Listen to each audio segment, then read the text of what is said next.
মৃত্যু যে এক বাস্তৱ সত্য, সেয়েহে কবিয়ে লিখিছে, মৃত্যু এটা শিল্প, জীৱনৰ কঠিন শিলত কটা নিৰ্ভুল ভাস্কৰ্য। দক্ষিণ কামৰূপৰ বিদ্যাপীঠ হাইস্কুলৰ প্ৰাক্তন প্ৰধান শিক্ষক ৰূপেন্দ্ৰ কুমাৰ কলিতা আৰু নাই।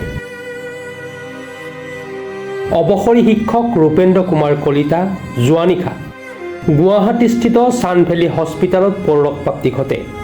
মৃত্যুৰ সময়ত তেখেতৰ বয়স প্ৰায় ৯২ বছৰ হৈছিল। এগৰাকী অৱসৰপ্ৰাপ্ত শিক্ষক হিচাপে কলিতা আছিল সমাজৰ এগৰাকী দায়িত্বশীল ব্যক্তি। দক্ষিণ কামৰূপৰ বিদ্যাপীঠ হাইস্কুলৰ প্ৰধান শিক্ষকৰ দৰে দায়িত্বত থকাৰ লগতে জাৰবৰী সাহিত্য সভাৰ প্ৰতিষ্ঠাপক সভাপতি আছিল। মৃত্যুৰ সময়লৈকে প্ৰায় ৩০খনৰো অধিক স্বৰচিত গ্ৰন্থ নিজাববীয়াকৈ প্ৰকাশ কৰিছিল। প্ৰয়াত ৰূপেন্দ্ৰ কুমাৰ কলিতা দক্ষিণ কামৰূপৰ বিভিন্ন অনুষ্ঠানৰ লগতো জড়িত আছিল। মৃত্যুৰ সময়ত তেখেতে ইহ সংসাৰত পুত্ৰ বোৱাৰী নাতিৰ লগতে বিবাহিতা ৩গৰাকী জীয়ৰীক এৰি থৈ যায়।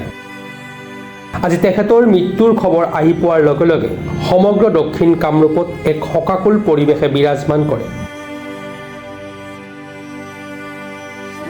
আৰু গুণমুগ্ধই তেখেতক শেষ শ্ৰদ্ধা দিয়াৰ অৰ্থে তেখেতৰ বাসভৱনত উপস্থিত হৈ শেষ শ্ৰদ্ধা জ্ঞাপন কৰে।